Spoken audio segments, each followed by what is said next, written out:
Bismillahirrahmanirrahim. Assalamualaikum warahmatullahi wabarakatuh.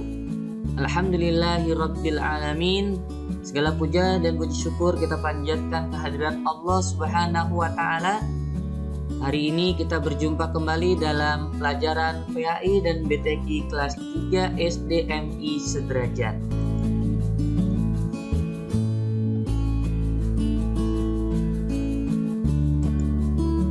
Anak-anakku yang soleh dan solehah, sebelum kita memulai pembelajaran kita, mari kita awali dengan berdoa kepada Allah Subhanahu wa taala.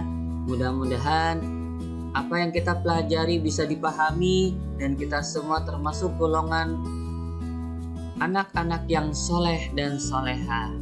Dan mudah-mudahan negara yang kita cintai ini dapat segera pulih seperti sedia kala, terjauh, terbebas dari wabah virus COVID-19. Amin ya rabbal alamin. Dan jangan lupa selalu dawamkan, biasakan dengan tadarus Al-Quran. Bacalah Al-Quran, mudah-mudahan dengan membaca Al-Quran kehidupan kita menjadi penuh dengan keberkahan.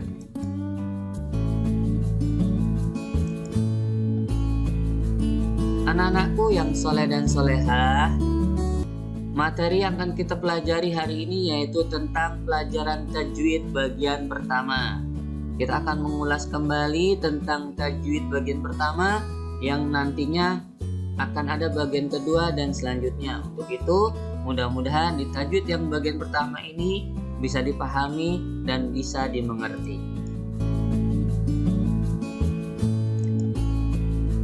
Jangan lupa isi absensinya dengan cara ketik nama lengkap, kelas dan asal sekolahnya, ketik di kolom komentar yang ada di channel YouTube ini. Dan jangan lupa kasih like. Buat yang belum subscribe silahkan diklik subscribe-nya. Tapi kalau yang sudah pernah mengklik subscribe-nya jangan diklik lagi. Mudah-mudahan channel ini bisa bermanfaat buat semuanya. Dan buat absensi yang melalui Google Form, jangan lupa diisi, ya diklik link Google Form-nya, diisi dengan lengkap.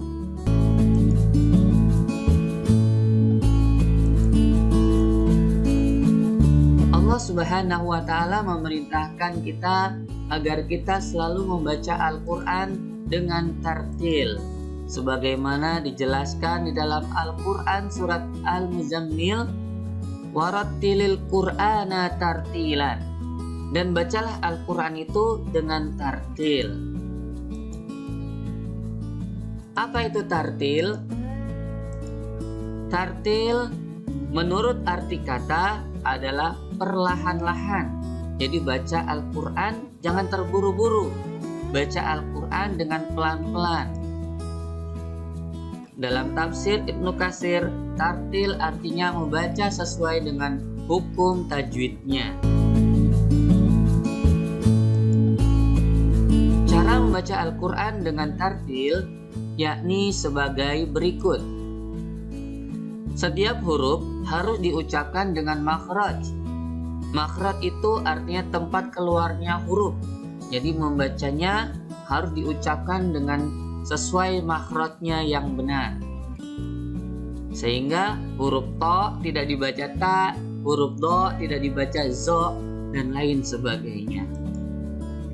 Berhenti pada tempat yang benar, jangan memutuskan atau melanjutkan bacaan di tempat yang salah. Membaca semua harokat dengan benar, yakni menyebut fathah, kasrah, dan dhammah dengan perbedaannya yang jelas. Mengeraskan suara sampai terdengar oleh telinga kita, sehingga Al-Quran dapat mempengaruhi dan meresap ke dalam hati kita. Dan yang paling utama, kita harus membaca Al-Quran benar dengan tajwidnya.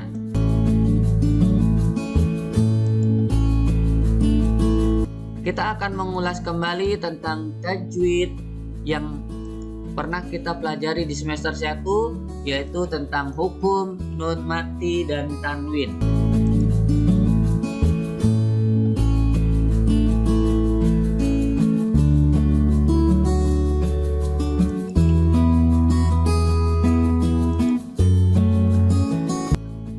nun mati dan tanwin, yang pertama adalah iqlab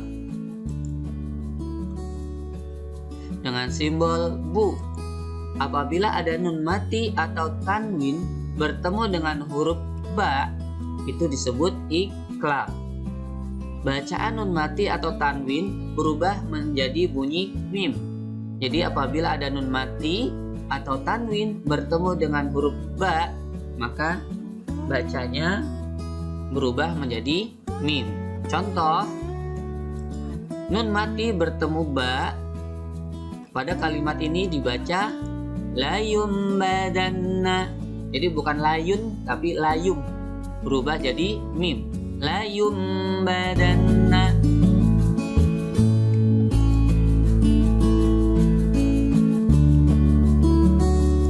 Selanjutnya idgham bila gunnah dengan simbol lari. Apabila ada nun mati atau tanwin bertemu dengan huruf ro dan lam, maka dia dibaca idgham bila gunnah atau bacanya tidak mendengung. Contoh, nun mati bertemu dengan lam dibaca malam. Jadi bukan manlam tapi malam.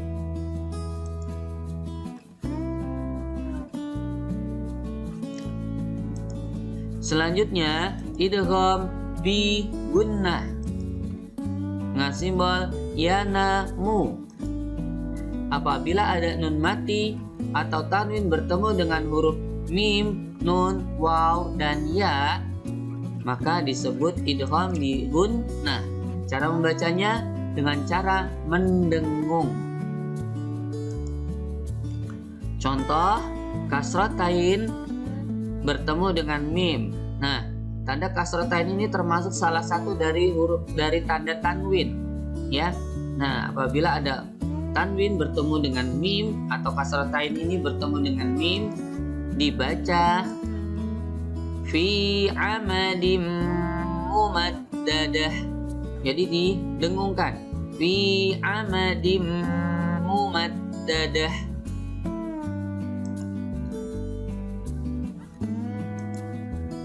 Baik, yang selanjutnya yaitu izhar dengan simbol si kembar.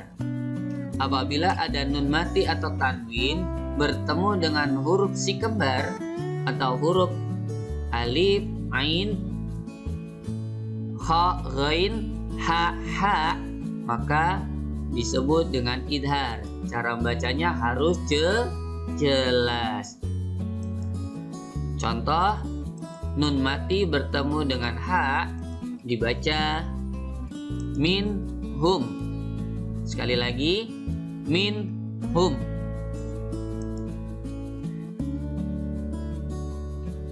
Selanjutnya yang terakhir yaitu ikhfa. Ikhfa ini adalah sisanya dari huruf-huruf hijaiyah yang belum terpakai. Jadi yang lainnya tadi sudah terpakai di idhar, idgham, di iqlab dan lain sebagainya. Nah, sisanya yang belum terpakai ini disebut dengan ikhfa. Apabila ada nun mati atau tanwin bertemu dengan huruf 15 huruf dari sisanya huruf hijaiyah yang belum terpakai ini, nah ini disebut dengan ikhfa. Bagaimana cara membacanya? Dibaca dengan samar-samar. Contoh, nun mati bertemu dengan zai. Nun mati bertemu dengan za atau zai, ini dibaca anzala. Sekali lagi, anzala.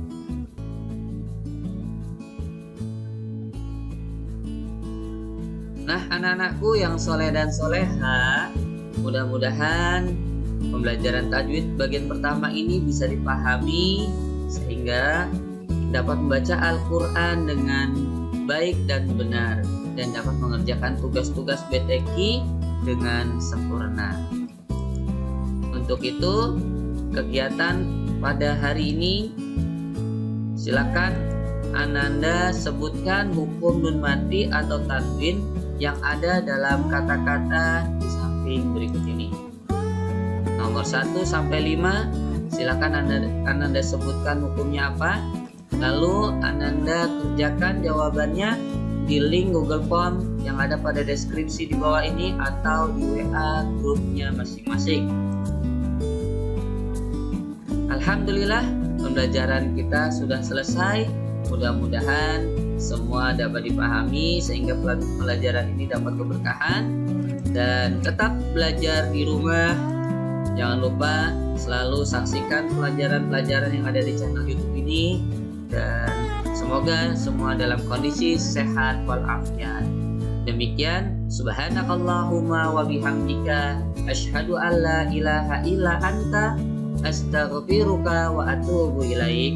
Wabillahi taufiq wal hidayah. Wassalamualaikum warahmatullahi wabarakatuh.